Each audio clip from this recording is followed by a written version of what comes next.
ನಾನು ಕೊಪ್ಪಳದಿಂದ ಶರಣಪ್ಪ ಚೋಲಾಪುರ್. ನ್ಯೂಸ್ 18ಗೆ ಸ್ವಾಗತ. News 18ಗೆ subscribe ಆಗಿ. ಈ ಬಾರಿ ಮುಂಗಾರು ಹಂಗಾಮು ಮುಗಿದು ಹಿಂಗಾರು ಹಂಗಾಮು ಆರಂಭವಾಯಿತು.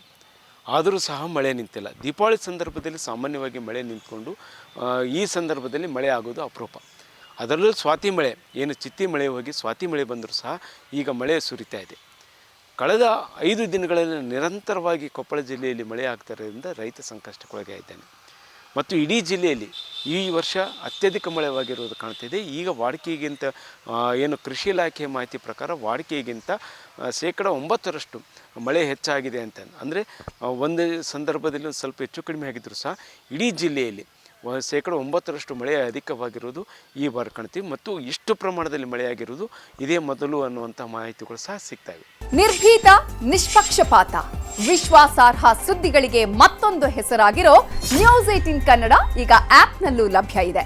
ದಯವಿಟ್ಟು ಇಲ್ಲಿರೋ QR ಕೋಡ್ ಅನ್ನು ಸ್ಕ್ಯಾನ್ ಮಾಡಿಕೊಂಡು ಆಪ್ ಡೌನ್ಲೋಡ್ ಮಾಡೋದಕ್ಕೆ ಮರಿಬೇಡಿ. ನಿಮ್ಮ ಬೆಂಬಲ ಹೀಗೆ ಸದಾ ನಮ್ಮೊಂದಿಗಿರಲಿ. ಧನ್ಯವಾದ. ಇಂಥ ಸಂದರ್ಭದಲ್ಲಿ ಈಗಾಗಲೇ ಬಿತ್ತನೆ ಮಾಡಿರುವಂಥ ಮೆಕ್ಕೆಜೋಳ ಮತ್ತು ಭತ್ತ ಈಗ ಕಟಾವು ಹಂತದಲ್ಲಿ ಬಂದಿದೆ. ಕಟಾವು ಬಂದಿರುವಂತಹ ಮೆಕ್ಕೆಜೋಳ ಮತ್ತು ಭತ್ತ ಈಗ ಹಾಳಾಗ್ತಾ ಇದೆ. ಒಂದು ಕಡೆ ಏನು ಮೆಕ್ಕೆಜೋಳ ಈಗಾಗಲೇ ಪ್ರತಿ ಎಕರೆಗೆ ಸುಮಾರು 30,000 ರಿಂದ 40,000 ರೂಪಾಯಿ ಖರ್ಚು ಮಾಡಿರುವಂಥ ರೈತ ಈಗ ಕಟಾವು ಮಾಡಿ ಅದನ್ನು ಮಾರುಕಟ್ಟೆಗೆ ತೆಗೆದುಕೊಳ್ಳುವಂಥ ಸಂದರ್ಭದಲ್ಲಿ ಈಗ ಮಳೆ ಬಂದು ಅದು ಒಣಗಿ ಹಾಳಾಗ್ತಾಯಿದೆ. ಕೊಪ್ಪಳ ಜಿಲ್ಲೆಯಲ್ಲಿ ಈ ಬಾರಿ ಅತ್ಯಧಿಕ ಅಂದರೆ 1,65,000 ಹೆಕ್ಟೇರ್ ಪ್ರದೇಶದಲ್ಲಿ ಮೆಕ್ಕೆಜೋಳ ಬೆಳೆದು ಇದು ದಾಖಲೆ ಪ್ರಮಾಣದಲ್ಲಿ ಈ ಸಾಲ ಬಿತ್ತನೆ ಮಾಡಿದ್ದಾರೆ.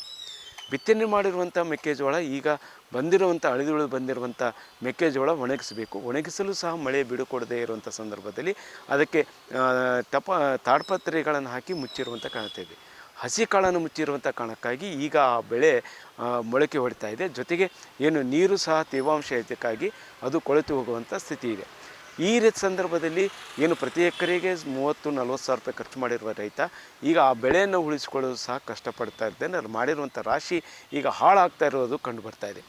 ಅದನ್ನು ಉಳಿಸ್ಕೊಳ್ಳೋದಕ್ಕೆ ಎಷ್ಟೆಲ್ಲ ಸಾಹಸ ಪಟ್ಟರೂ ಸಹ ಸಾಕಷ್ಟು ಪ್ರಮಾಣದಲ್ಲಿ ಹಾಳಾಗಿದೆ. ಈ ನಿಟ್ಟಿನಲ್ಲಿ ಸಮೀಕ್ಷೆ ಮಾಡಿ ಸರ್ಕಾರ ಅದಕ್ಕೆ ಪರಿಹಾರ ಕೊಡಬೇಕು ಅನ್ನುವಂಥ ಮಾಹಿತಿಯನ್ನು ಕೊಡ್ತಾ ಇದ್ದಾರೆ. ಈ ವರ್ಷ ಒಣಸಾಗಿ ಏನಿಲ್ಲ ರೀ, ಹೊಲ್ದನ್ನು ಪೀಕೆಲ್ಲ ಲಾಸ್. ಈ ವರ್ಷ ಮಳೆ ಬಂದು ಎಲ್ಲ ರೋಡಿಗೆ ಇದಕ್ಕೆಲ್ಲ ಕಾಳೆಲ್ಲ ನೆಂದು ಬಂದು ಪೂರ್ತಿ ಮುದ್ದೆ ಆಗಿಬಿಟ್ಟವ್ರಿ. ಈಗ 5 ದಿನ ಆತ್ರಿ ಇಲ್ಲಿಗೆ ಹಾಕಿ. 5 ದಿನನೇ ಹಿಂಗಾಯ್ತು ನೋಡ್ರಿ ಇದು. ಮತ್ತು ಇವತ್ತನೇ ಹಿಂಗೈತಿ, ಒಣಗಂಗಿಲ್ಲ ಬಿಡಂಗಿಲ್ಲ. ಮತ್ತು ಅಲ್ಲಿ ಮಾರ್ಕೆಟ್ನವ್ರ ರೇಟ್ ಇಲ್ಲ ಸರ. ಒಣಗಿಲ್ಲ ಅಂದ್ರೆ ಸರ ಇವು ಎದಕ್ಕೆ ಬರೋದಿಲ್ಲ ರೀ. ಮತ್ತು ಪೂರ್ತಿ ಕರ್ರಗಾಯಿ ಕಾಳು ಇದು 500 ರೂಪಾಯಿ ಕೂಡ ತಗೋಣಗಲ್ಲ ನಮ್ಮ ಮಾಲ್. 500 ರೂಪಾಯಿ ಕರ್ರಗಾತಂದ್ರೆ ಎದಕ್ಕೆ ಬರೋದಿಲ್ಲ. ಚೆಲ್ಲಿ ಹೋಗ್ಬಿಡೋದ್ರಿ ಇಲ್ಲಿ. ಹಾಂ, ರಾಶಿ ಮಾಡ್ಯಾರಿ ರೋಡಿಗೆಲ್ಲಲ್ಲಿ ಅಲ್ಲಿ ಮಟ್ಟ ಹಾಕ್ಯಾರ್ರಿ. ಏನು ಇದು ಮನೆ ಮುಚ್ಚೋದು ಇದು ಮಾಡೋದು, ಮನೆಗೆ ಹೋಗ್ಬಿಡೋದ್ರಿ.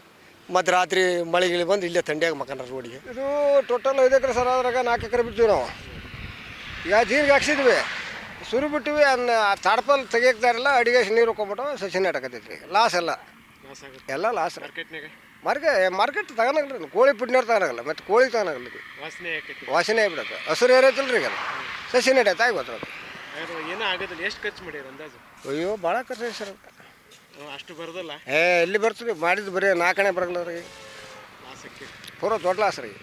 ಆದರೆ ಅದು ಆಗ್ತಾ ಇರುವಂಥ ಕಾರಣಕ್ಕಾಗಿ ಈಗ ಮುಂದಿನ ದಿನಗಳಲ್ಲಿ ಏನು ಮಾಡ್ತಾರೆ ಅಂತ ಮತ್ತು ಈ ಕುರಿತು ಜಿಲ್ಲಾಧಿಕಾರಿಗಳನ್ನು ಕೇಳಿದಾಗ ನಾವು ಏನು ಕಟಾವು ನಂತರದ ಬೆಳೆಗೆ ಸಮೀಕ್ಷೆ ಮಾಡೋದಲ್ಲ, NDR ನಾರ್ಮ್ ಪ್ರಕಾರ ಕಟಾವು ಪೂರ್ವದಲ್ಲಿ ಸಮೀಕ್ಷೆ ಮಾಡಿ ಅದಕ್ಕೆ ಬೆಳೆ ಪರಿಹಾರ ಕೊಡ್ತೀವಿ ಅನ್ನಂತ. ಯಾವ ರೀತಿ ಇರುತ್ತೆ ಅಂದರೆ, ಒಂದು ನಮ್ಮಲ್ಲಿ ಪೋಸ್ಟ್ ಹಾರ್ವೆಸ್ಟ್ ಬಗ್ಗೆ ನಾನು ಮಾತಾಡೋಕ್ಕೆ ಹೋಗಲ್ಲ, ಬಟ್ ಬೆಳೆ ಹಾನಿ ಆದಾಗ ನಾವು NDRF ಗೈಡ್ಲೈನ್ಸ್ ಪ್ರಕಾರ ನಾವು ಪರಿಹಾರ ಕೊಡ್ತೀವಿ. ಈಗಾಗಲೇ 403 ಹೆಕ್ಟರ್ ಆಗಿತ್ತು ಅಂತ ಹಿಂದೆ ರಿಪೋರ್ಟ್ ಇತ್ತು. ಈಗ ಪುನಃ ಮತ್ತೆ ಪರಿಶೀಲನೆ ಮಾಡೋಕ್ಕೆ ಹೇಳಿದಾಗ ಮತ್ತೆ ನಿರಂತರವಾಗಿ ಮಳೆ ಬರ್ತಾ ಇದೆ. ಅದು ಒಂದು. ಎರಡನೇದು, ಈಗ ಉಳ್ಳಾಗಡ್ಡಿ ಫಾರ್ ಎಕ್ಸಾಂಪಲ್ ಆನಿಯನ್ ಅದನ್ನು ಬಂದಿದೆ. ಆನಿಯನಲ್ಲಿ ಭಾಳಷ್ಟು ಜನ ಈಗಾಗಲೇ ಇನ್ಶೂರೆನ್ಸ್ ಮಾಡಿಬಿಟ್ಟಿದ್ದಾರೆ. ಅವ್ರಿಗೆ ಇನ್ಶೂರೆನ್ಸ್ ಕ್ಲೇಮ್ ಆಗುತ್ತೆ. ಆದರೆ ಈಗ ಕಟಾವು ಮಾಡಿದ ನಂತರದಲ್ಲಿ ಬೆಳೆ ಪರಿಹಾರ ಕೊಡಬೇಕಾಗಿದೆ. ಯಾಕಂತೇಳಿದ್ರೆ ರೈತ ಇಡೀ ವರ್ಷಕ್ಕೆ ದುಡಿದಿರೋದು ಈಗ ಹಾಳಾಗ್ತಾ ಇದ್ದಾನೆ. ಇಂಥ ಸಂದರ್ಭದಲ್ಲಿ ರೈತನಿಗೆ ನೆರವಿಗೆ ಬರಬೇಕು ತೀರಾ ಅವಶ್ಯಕತೆ. ಈ ನಿಟ್ಟಿನಲ್ಲಿ ಸರ್ಕಾರ ವಿಶೇಷ ಕಾಳಜಿ ವಹಿಸಿ ಕ್ರಮ ಕೈಗೊಳ್ಳುತ್ತಾ ಅನ್ನೋದನ್ನು ಕಾದು ನೋಡಬೇಕಾಗಿದೆ. ಶರಣಪ್ಪ ಚೋಲಾಪುರ್, ನ್ಯೂಸ್ 18 ಕೊಪ್ಪಳ. ನಿರ್ಭೀತ, ನಿಷ್ಪಕ್ಷಪಾತ, ವಿಶ್ವಾಸಾರ್ಹ ಸುದ್ದಿಗಳಿಗೆ ಮತ್ತೊಂದು ಹೆಸರಾಗಿರೋ ನ್ಯೂಸ್ 18 ಕನ್ನಡ ಈಗ ಆಪ್ನಲ್ಲೂ ಲಭ್ಯ ಇದೆ. ದಯವಿಟ್ಟು ಇಲ್ಲಿರೋ QR ಕೋಡ್ ಅನ್ನು ಸ್ಕ್ಯಾನ್ ಮಾಡಿಕೊಂಡು ಆಪ್ ಡೌನ್ಲೋಡ್ ಮಾಡೋದಕ್ಕೆ ಮರಿಬೇಡಿ.